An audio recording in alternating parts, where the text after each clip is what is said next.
Asking the question, can we trust Hadith, has behind it a whole series of issues related to theory and also methodology. First session was all about meta theory, it was about methodology, and it was also assessing Western scholarship on Hadith, which is very important to do, and also certain trends within Islamic scholarship on Hadith and how do scholars analyse a Hadith that's presented from the Prophet ﷺ.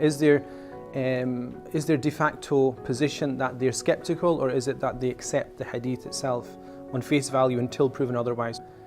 The previous session was actually just about the history of the collections of Hadith themselves, how they're structured, what's their methodology, what are they setting out to do. You know, things like the Musnad collections of Hadith, which are related to individual people from where the Hadith sources itself.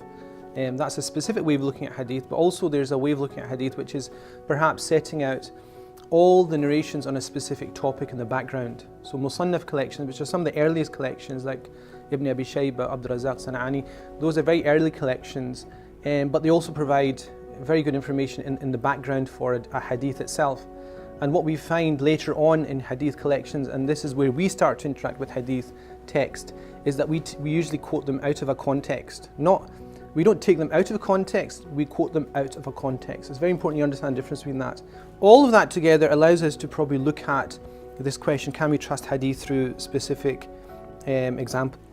What I did decide on is to do two broad categories. One is on gender and one is on theology. So I'll give a couple of examples from both. And hopefully what I'm trying to do is relate them back to the kind of concepts I was talking about in the first session and the second session. So you'll see that this question, which is still, can we trust Hadith, is nuanced. Your answer to that is based upon perhaps a postmodernist reading of Hadith, and there'll be a specific strand there. There will be, within the Islamic tradition, there'll be a strand which is looking at universal values before it looks at individual Hadith. You've also got a strand which tries to amalgamate Hadith texts.